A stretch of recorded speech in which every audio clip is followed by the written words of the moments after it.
Here's Brooks Robinson. Left field. Carbo going back. Warning track. Looks up.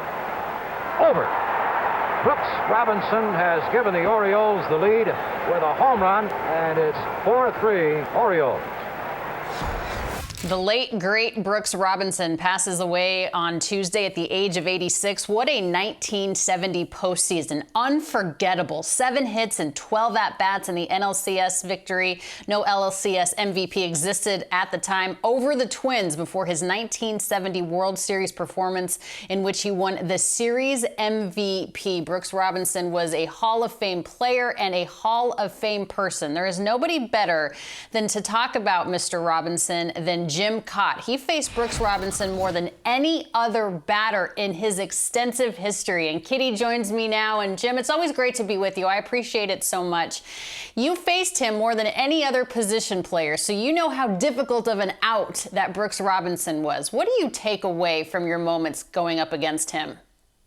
Well, I'll tell you, first of all, I want to talk about Brooksie the person, because I pulled out my autograph, thank you for your friendship, that I got years ago. But, you know, being a former president of the alumni and then Brooks took over, Brooksie was just such a decent person. What a life he had. Met Connie in 1959, raised a wonderful family, 18 years with the same team.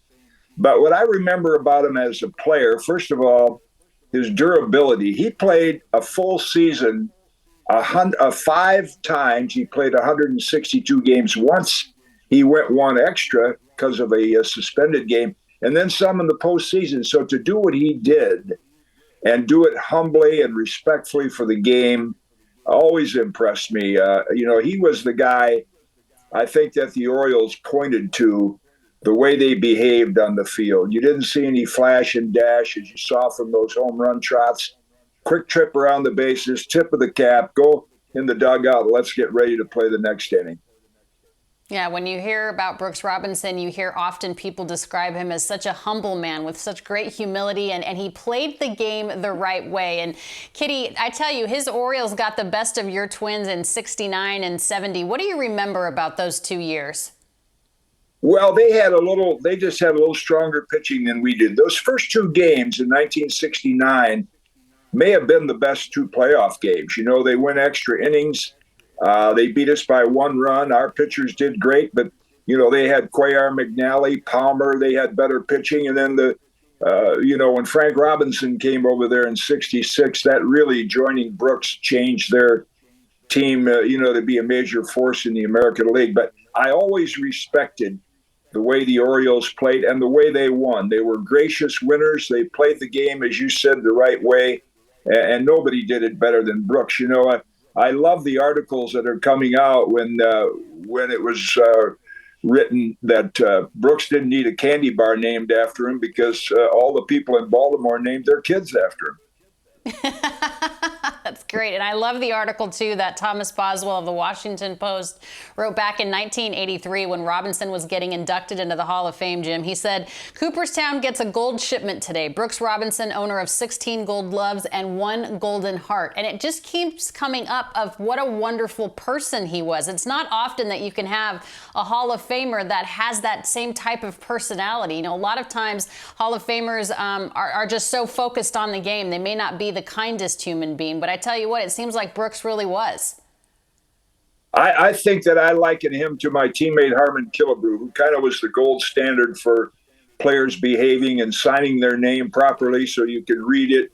And Brooks is the same as Harmon. I think when you see the comments from his teammates and players even that he played against, that gives you some insight into how well he was respected in the game. And you mentioned his success against me. I always say, when people say, who's the toughest hitter you ever faced, it was Al Kaline, because Al hit a lot of home runs, but Brooksie was there with the singles and doubles and always in clutch situations. You mentioned that 1970 World Series. I was at that series, and that may have been the first time that Brooks played on AstroTurf. You know, he did it on grass all those years, and they weren't finely manicured as some of the fields are today. And to do that, the show he put on AstroTurf that year really put him in the national spotlight, I think, and drew attention to how great a player he was. And as you mentioned, he had a great series with the bat as well.